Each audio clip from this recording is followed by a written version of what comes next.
Bismillahirrahmanirrahim. Assalamualaikum warahmatullahi wabarakatuh. Alhamdulillahil karim, ar-Rahman alamal Qur'an, khalaqal insan alamalul bayan. Asyhadu an la ilaha illallah wahdahu la syarikalah wa asyhadu anna Muhammadan abduhu wa rasuluh. Allahumma shalli ala Muhammad wa ala ali Muhammad. Bapak Ibu jamaah salat subuh yang dirahmati Allah, alhamdulillah dalam situasi yang serba sulit pandemi ini kita masih bisa memakmurkan masjidnya Allah. Mudah-mudahan yang rawuh di sini nanti dicatat sekeluarga untuk bisa berkumpul di surganya Allah semuanya, insyaallah. Dan kita mudah-mudahan bisa disegerakan untuk keluar dari wabah ini supaya kita bisa jauh lebih memakmurkan masjid kita, insyaallah. Pada kesempatan yang pendek ini, yang pertama ingin saya sampaikan bahwa dalam situasi pandemi ini memberi dua arti kepada kita.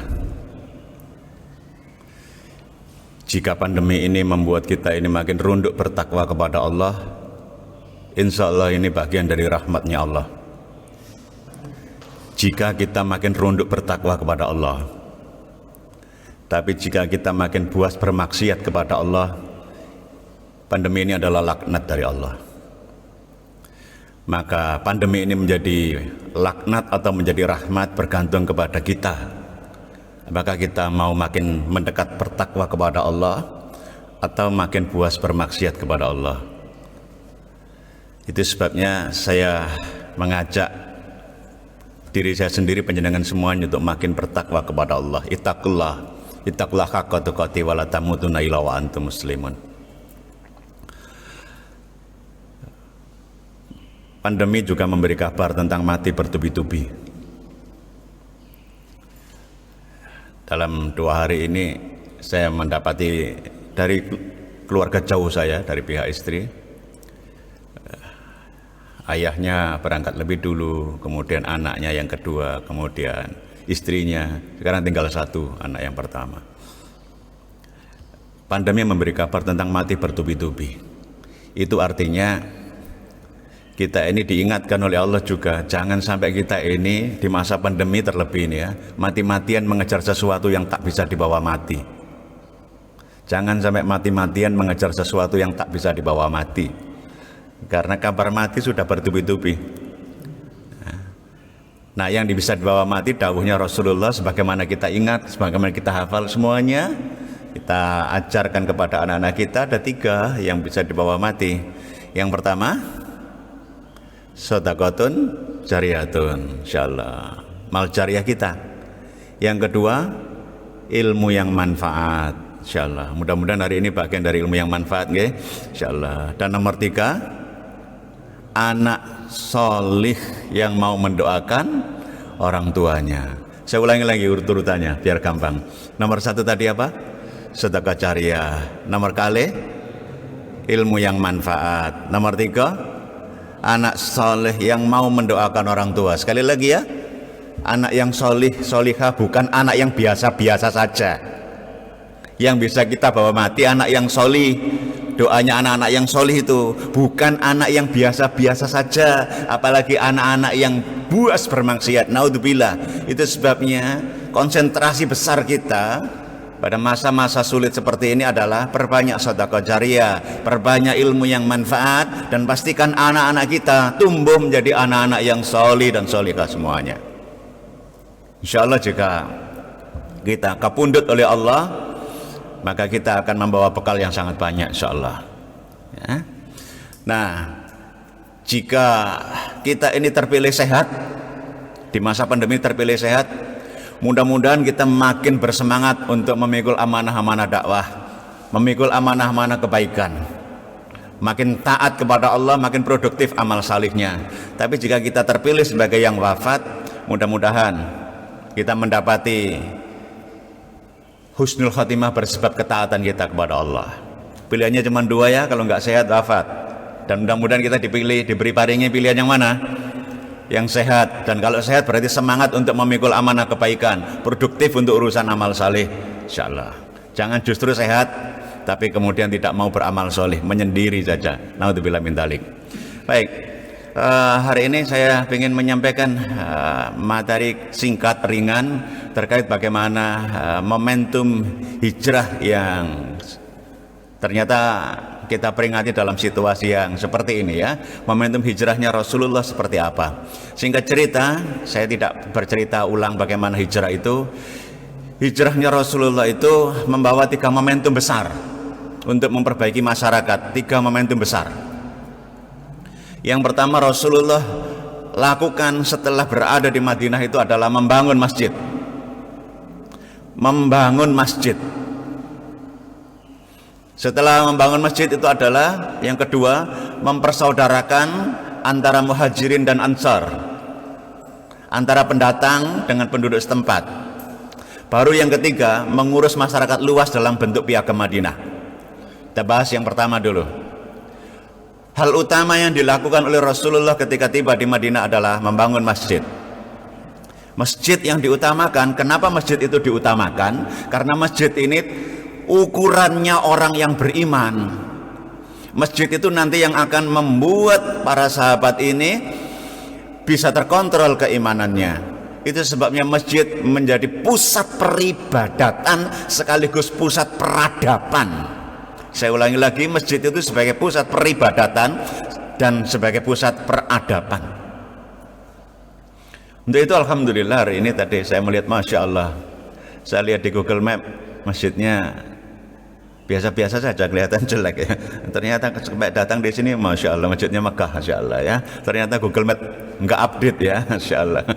Dan saya senang sekali ya bertemu dengan satu komunitas masyarakat yang membangun masjid Masya Allah dan memakmurkan masjid ini Insya Allah ya, memakmurkan masjid ini. Mudah-mudahan setiap rupiah yang kita sumbangkan ke masjid ini dilipat gandakan pahalanya oleh Allah menjadi amal jariah ya Insya Allah. Itu yang kita benar-benar harapkan. Yang pertama adalah urusan masjid. Nabiullah Ibrahim pun ketika hijrah dari negeri Palestina menuju Mekah, tepatnya di Ka'bah. Ini saya cerita sebentar karena saya lihat ada jamaah ibu-ibu, saya penting menyampaikan ini. Ada seorang laki-laki yang lama tidak punya anak, terus kemudian diparingi anak oleh Allah. Betapa gembiranya laki-laki itu, sangat gembira. Dan kemudian istrinya yang baru saja melahirkan itu, belum lama dari melahirkan, kemudian diajak oleh suaminya atas perintah Allah untuk apa? Untuk hijrah pula. Dari mana? Dari Palestina ke Mekah, tepatnya di titik Ka'bah. Berapa jaraknya? Sejarah mencatat ada yang mengukur menarik garis lurus dari Palestina ke Mekah itu kurang lebih 2000 km perjalanan darat 2000 km. 2000 km itu kalau di Indonesia dari Makassar ke Jakarta pakai jalan darat ya, bukan mobil tapi pakai onta. Bu, bayangkan habis melahirkan, belum lama habis melahirkan, diajak bojo perjalanan darat 2000 km, nyampe di tempat kira-kira pawegel apa pawegel pol-polan pegel gak karu-karuan itu ya. 2000 km nggawa bayi ya Allah, pol-polan pegel, nggak tahu itu berapa hari perjalanan. Kalau dari Mekah ke Madinah nggak lama kalau kita naik bis ya. Kalau kita naik bis, kalau pas umroh ya, haji dan sebagainya nggak lama kalau naik bis. Ini dari Palestina menuju Mekah. Nyampe di tempat belum sempat beristirahat dengan jenak ya, gorong sempat luluran kira-kira Bu ya. Datang perintah Allah yang kedua, tinggalan anak bojomu. Yang kita peringati dalam Idul Adha kemana, tinggalan anak bojomu. Siapa yang nggak kaget perempuannya seperti ini ditinggal suami di tengah situasi yang tandus seperti itu, padang pasir yang tandus, bukan seperti yang sekarang tandus betul, ditinggal. Maka si perempuan ini dengan ekspresi keperempuanan yang wajar bertanya, wahai suamiku, apakah engkau akan kau tinggalkan aku di sini bersama anakmu? Nabiullah Ibrahim nggak sanggup menjawab. Mulutnya mengunci rapat. Kenapa? Saking beratnya perintah ini. Berat pol. Bayangkan disuruh meninggalkan anak bojo di situasi yang tandus, gak ono tonggo, gak ono ATM, gak ono omaliane. Berat buat laki-laki ini. Saya yakin laki-laki pasti peka juga akan disalahpahami oleh istrinya. Dan istri mungkin terlintas sekilas mungkin saja ya. Loh kok iso? Moro-moro aku ditinggal geledak nang kene ya. Insyaallah. Kalau kita yang meninggalkan Pak mesti remek ya kan ya, diceladu gak karu-karuan ya, insyaallah. Maka Bunda Hajar ini bertanya lagi, apakah engkau akan meninggalkan aku di sini bersama anakmu? Enggak mampu jawab, cuman mata Nabiullah Ibrahim ini tampak mendung, sudah hampir turun hujan. Maka pertanyaannya ketika dikeluarkan, apakah ini perintah Allah? Semua terkesiap. Dan kemudian Nabiullah Ibrahim baru bisa menjawab dengan tegas, mengangguk dan menjawabnya, iya. Malaikat menunggu-nunggu jawaban Bunda Hajar itu seperti apa. Dan Bunda Hajar menjawab, sangat fenomenal jawabannya. Kalau memang ini perintah Allah, berangkatlah. Insya Allah kita tidak akan disia-siakan Allah. Ini jawaban keimanan. Berangkatlah, insya Allah kita tidak disia-siakan Allah. Luar biasa perempuan yang seperti ini. Kalau di Sutaraja mungkin nggak ada ya, insya Allah jawaban seperti ini ya. Berat sekali ya, ditinggal. Saya lanjutkan karena waktunya pendek terbatasnya. Lalu ketika ayah Ibrahim ini berangkat, Bunda Hajar ini tiba-tiba kemudian ingat anaknya, langsung mengurusi anaknya yang sudah kehausan menangis tadi. Ibu ini konsentrasi besar untuk mengurusi anaknya, menyelamatkan anaknya jangan sampai mati kehausan. Maka berlarilah ke Bukit Safa, cari air, di sana tidak dapat, lari lagi ke Marwah, tidak dapat di sana, lari lagi ke Safa, enggak dapat, lari lagi ke Marwah, Safa, Marwah, sampai berapa kali? 7 kali kita ingat, Masya Allah 7 kali. Dan Safa Marwah bukan seperti yang sekarang, yang kalau kita sa'i itu landai banget, enak ya, seger, masih asli itu. Bayangkan ya, belum lama melahirkan, perjalanan jauhnya 2000 km, kemudian bolak-balik berlarian di antara 2 bukit. Tangguh tidak perempuan seperti itu? Pol tangguhnya, Insya Allah. Kita yang laki-laki belum tentu sanggup kalau sekarang, Insya Allah ya. Maka kemudian Bunda Hajar berjuang luar biasa itu, sampai-sampai perjuangan ini direkam oleh Allah, dijadikan ritual sa'i. Itu artinya, Bu, jangan lelah yang ngurus anak-anak, jangan putus asa ngurus anak-anak. Teruslah berjuang untuk mengurusi anak-anakmu, wahai Ibu, Bunda, Ibu-ibu. Jangan lelah mengurus anak-anak. Meskipun perjuanganmu ke sana kemari itu tampak tidak ada hasilnya, sebagaimana Bunda Hajar memperjuangkan anaknya dari 2 bukit itu, tampak tidak ada hasilnya. Teruslah berjuang menjadi seorang ibu. Jangan lelah menjadi seorang ibu. Jadilah ibu yang tangguh. Jangan lelah menjadi seorang ibu. Jangan lelah sekarang ngurusi anak-anakmu yang sedang sama-sama sumpek untuk pelajaran online ini. Jangan lelah ngurusi anak-anakmu yang mungkin tiap hari makan bikin kesel saja. Teruslah mengurus anak-anak sampai anak-anak kita benar-benar menjadi anak-anak yang solih dan solihah, sehingga nanti anak-anak yang solih dan solihah itu bisa dicatat oleh Allah sebagai bekal untuk kematian kita. Teruslah berjuang untuk ngurusi anak-anak. Kita tinggalkan slide Bunda Hajar, kita akan pindah bagaimana ayah Ibrahim. Ayah Ibrahim berangkat dengan mata yang mendung itu, berat sekali. Hatinya berat, tapi beliau taat. Berat tapi taat. Apakah ini ikhlas, Pak? Kadang-kadang kita bingung jawab gini ya. Ikhlas kok gak ya, wong hati ini abot. Karena definisi yang sudah masuk ke kepala kita ini cenderung ikhlas yang ringan-ringan saja. Ikhlas itu wis pokoke nek nyumbang nang masjid itu wis gak dieling-eling, cemplung terus gak dieling-eling. Bukan itu. Bukan sekadar itu. Ikhlas itu ringan ataupun berat hati. Ringan ataupun berat hati. Saya ulangi lagi, ringan ataupun berat hati semata karena Allah, itu namanya ikhlas. ringan ataupun berat hati, kalau semata karena Allah itu namanya ikhlas. Begitu pula hijrahnya Rasulullah,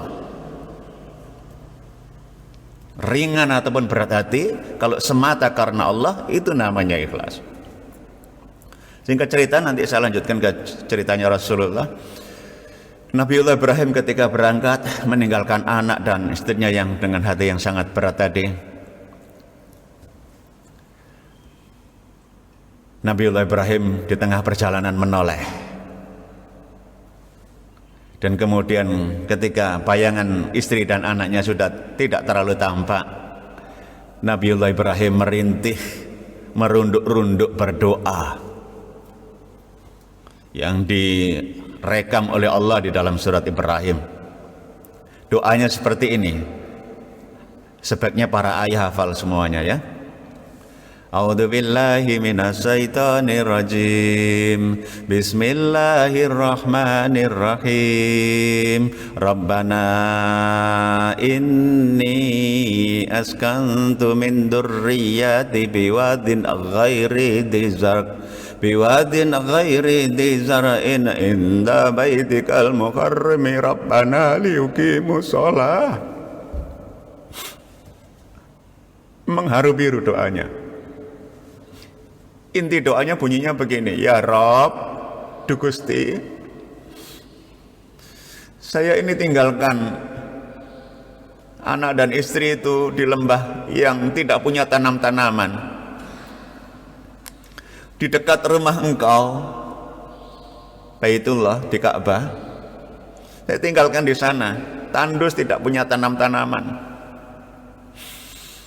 di dekat rumah Engkau. Yang sedemikian itu agar mereka mendirikan sholat,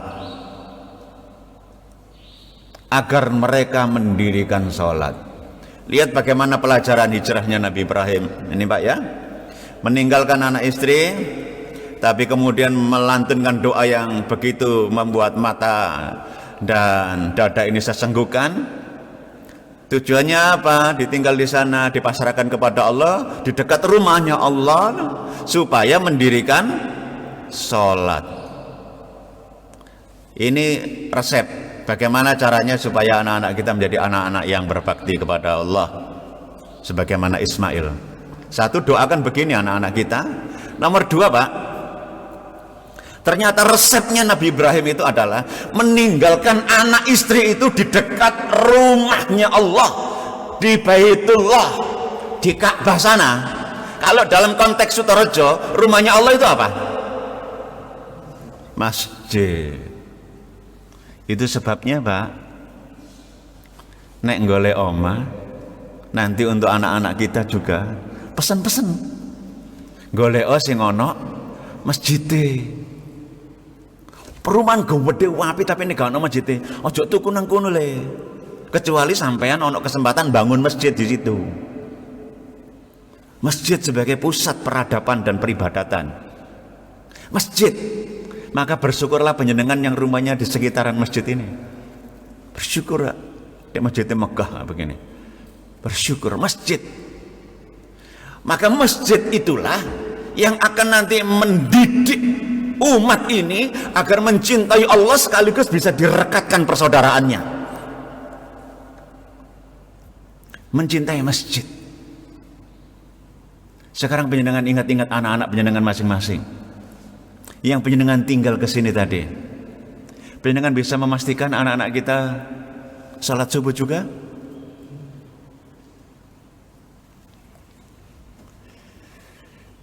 Ini contoh pribadi. Kalau nggak cocok jangan dipakai Pak ya, karena saya tidak harus memaksakan hal-hal yang sifatnya pribadi. Berdasarkan ayat yang tadi itu, anak-anak saya kalau cari kontrakan karena dia masih mahasiswa, pesan saya satu, nek gak cedek masjid, walaupun murah, ojo dituku, ojo dikontrak. Maka dia kalau cari muter-muter kontrakan rumah itu mesti laporan ke ayah. Iya, kurang lebih jaraknya 600 meter ke masjid. Ya kurang lebih jaraknya ini di kampung ya masjidnya ya. Rumahnya enggak usah lah, enggak usah keluar, enggak usah di situ. Cari yang sekitaran masjid saja, supaya telingamu bisa ditembus adzan. Karena adzan itu luar biasa, Pak. Anak-anak muda dengarkan, kalian tidak akan pernah bisa sukses. Tidak akan pernah bisa sukses kalau kalian tidak bisa mengikuti panggilan suara adzan. Karena panggilan suara adzan itu ada kalimatnya sangat motivasional dan sangat dahsyat. Bunyinya begini, hayyalal falah. Hayyalal falah itu artinya mari menuju kemenangan, mari menuju kesuksesan. Tidak mungkin seseorang itu bisa sukses, bisa menjadi pemenang kalau dia tidak mengikuti anjuran seruan kemenangan itu. Saya tidak percaya anak sepintar apapun itu bisa sukses hidupnya kalau tidak mengikuti panggilan hayyalal falah. Maka anak-anak kita perlu dilatih, Pak, untuk peka dengan panggilan hayyalal falah. Dia tinggalkan aktivitas, kemudian dia pergi menuju panggilan hayyalal falah tadi, kemudian menunaikan sholat di masjid. Masya Allah. Tadi pagi saya berangkat jam 3 pagi, Pak, ya. Rumah saya Sidoarjo Nuncau di sana. Saya menembus harap-harap cemas ya. Nanti ditutup enggak ini ya sama Pak polisi ini ya. Ya, alhamdulillah mungkin masih tidur beliau ya, sehingga penyekatannya masih kosong ya. Saya lewat saja ke sini, alhamdulillah.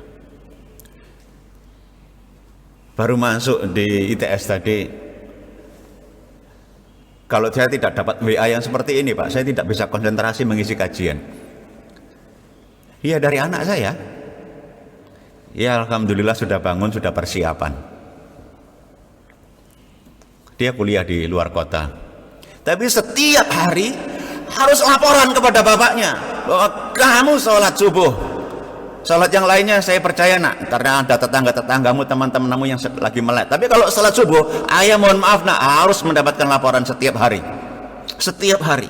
Sebelum kamu laporan, ayah aku sudah bangun, ayah tidak jenak nanti itu berangkat ke masjid. Kenapa? Karena gelisah melihat anak-anaknya belum siap untuk berangkat ke masjid. Saya sedih kadang-kadang membayangkan jika ada seorang ayah yang berada di saf terdepan, sholatnya sangat menikmati, tetapi membiarkan anak-anaknya sendiri itu tidak berangkat ke masjid, dibiarkan saja. Bagaimana nanti kira-kira di akhirat orang-orang yang membiarkan anak-anaknya untuk tidak ke masjid? Jika sang ayah digiring ke surga dan anak digiring ke neraka, di pintu neraka dia berteriak-teriak, ya Allah saya tidak mau masuk neraka, ya Allah saya tidak mau masuk neraka. Kenapa tidak mau masuk neraka? Dulu di dunia itu loh ya Allah, saya tidak sholat subuh loh, bapak saya diam saja ya Allah. Dulu di dunia itu loh ya Allah, saya tidak membaca Al-Quran, ibu saya tenang-tenang saja.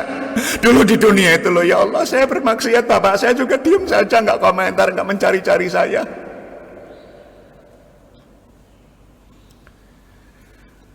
Pastikan Pak ya, anak-anak kita nanti juga memakmurkan masjid ini tanpa mengurangi rasa hormat. Saya lihat jamaah di sini banyak yang rambutnya putih. Itu pertanda bahwa kita memerlukan regenerasi. Jangan sampai pada saat kita semuanya yang rambut putih ini meninggal dunia, masjid ini kemudian nganggur kosong.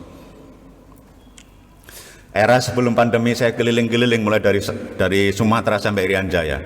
Setiap subuh walaupun saya tidur di hotel senyaman apapun, saya mewajibkan diri saya dan asisten saya untuk berangkat sholat subuh ke masjid terdekat. Pernah suatu ketika juga di Irian Jaya itu saya harus jalan kaki sampai 2 kilo untuk menemukan masjid. Insyaallah. Dan ketika saya menyambangi masjid-masjid subuh-subuh itu Pak, ya Allah, sedih sekali saya. Itu era sebelum pandemi ya. Sedihnya kenapa? Masjidnya gagah sebesar ini. Tapi yang jamaah itu pernah saya jumpai 5 saja. 5. 1 tukang adzan, 2 imamnya, 3 marbote. Nah yang 2 itu saya dan asisten saya. Kemana yang lain itu? Karena itu memakmurkan masjid itu ajak keluarga. Ajak keluarga, terlebih nanti kalau kita sudah benar-benar lepas dari pandemi, pastikan anak-anak kita semuanya datang ke sini. Istri kita ajak untuk memakmurkan masjid juga, jika memang dimungkinkan kepadanya. Tapi terlebih yang kaum laki-laki ini, ya Allah. Sampai-sampai Pak, saya ini berupaya untuk memakmurkan masjid dengan cara begini. Saya ini ngelola sekolah. Murid-murid saya SD itu, terutama yang sudah usianya 7 tahun itu, saya sampaikan kepada para ayahnya lewat guru-guru itu, kongkonen sholat subuh berjamaah nang masjid kabeh, ini di luar pandemi ya, kongkonen sholat subuh nang masjid kabeh, absenen. Pokoknya sing iso golek tanda tangan imam sholat subuh berjamaah di masjid di luar pandemi, sekali lagi 40 dino gak pedot, 40 dino gak pedot arek iku sholat subuh nang masjid terus. Tak tukokno sepeda pancal cici-cici. Ya tentu saja pakai dananya sekolah ya. Sepeda Pak, dapat satu-satu Pak. Sepeda untuk olahraga hari Minggu itu loh Pak. Insyaallah. Murid saya 1000 Pak. Jangan bayangkan berapa juta itu harus keluarkan uang untuk memakmurkan masjid itu. Dan ketika saya mengisi kajian subuh yang seperti ini, penuh sesak masjid itu, saya terharu menangis. Kenapa? Mereka berangkat jam 3 malam, diantar bapak ibunya, semuanya penuh sesak. Dan ketika saya mengisi kajian subuh, tidak ada yang ngantuk sekalipun anak-anak itu. Kenapa? Karena di belakang saya ini berbaris ratusan sepeda, sehingga anak-anak ngawenteni semau banget gitu. Insyaallah. Sebegitunya Pak usahanya. Dan anak-anak itu nanti akan terkenang, sangat indah kenangannya. Ketika keluar dari jamaah subuh, setelah selesai kajian pagi-pagi jam 6 itu, dia yang berangkat diantar dengan mobil. Saya lihat ternyata dia nggak pulang pakai mobil, pakai sepeda pancal langsung itu. Saya salib ya, mobil saya, kaca saya buka, saya sapa anak-anak itu, assalamualaikum. Ustaz Juhadi, Allahu Akbar, Allahu Akbar, Allahu Akbar. Semau banget sekali anak itu, seumur hidup akan terkenang. Begitu Pak memakmurkan masjid, salah satu di antaranya. Maka pesan saya, ojo medit-medit sama anak-anak muda. Bikinlah kegiatan-kegiatan yang membuat anak-anak muda itu berkumpul ke masjid sangat senang. Bikinlah anak-anak itu senang sekali ke masjid.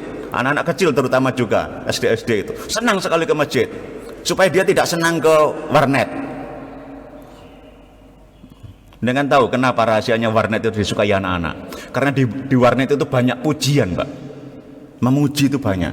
Begitu dia main game kalah, itu ada kalimat motivasi, jangan sedih, coba lagi, nah gitu. Kalimatnya baik, insyaallah ya. Begitu menang ya kan ya, ada pujian lagi, cobalah ke level yang lebih tinggi. Pokoknya pujian tok ya, semangat, motivasi di warnet. Makanya dia belan-belani di warnet itu berjam-jam sampai tidur di situ. Sementara di masjid lain kadang-kadang, bukan di sini ya, di masjid lain kadang-kadang saya jumpai kalau ke masjid itu nggak dapat pujian, juga nggak dapat hadiah, malas diseneni kadang-kadang. Rame ya. Mulai.